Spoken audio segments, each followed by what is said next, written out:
School life মানে আজকে half কালকে মাপ পরশু বাপরে বাপ। স্কুল লাইফ মানে বিরক্তিকর সাদা শার্ট আর সেলাই করা কালো প্যান্ট।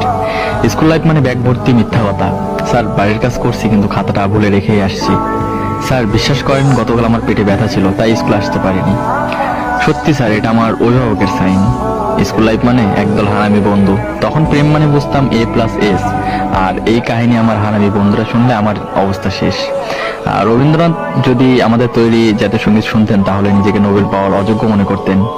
শপথ মানে নিজে অন্যায় করব, অন্যের অন্যায়কে প্রশ্রয় দেব। স্যারদের নিকনেম গুলো শুনলে হয়তো তারা তখনই চাকরি ছেড়ে চলে যেতেন। আমার এক একটা বন্ধু ছিল ক্লাস ফাঁকি দেওয়ার উপর PhD করা। নিজেকে অনেক বড় সন্ত্রাস মনে করতাম যখন আমি স্কুলে না আসা সত্ত্বেও আমার হাজিরা অন্য কেউ দিয়ে দিত। স্যারও আমাকে মারছে। স্যার কিছু না বলার পরে তাকে মারার পরে পানিশমেন্ট হিসেবে কান ধরে দাঁড়িয়ে থাকা। স্কুল লাইফ মানে নিজের ইচ্ছের বাইরে ঘন্টার পর ঘন্টা ক্লাসরুমে বসে থাকা। তখন প্রতিটা শুক্রবারকে ঈদ মনে হতো আর এখন প্রতিটা দিনকে শুক্রবার মনে হয়, কিন্তু আগের মতো সেই ফিলিংসটা আর আসে না।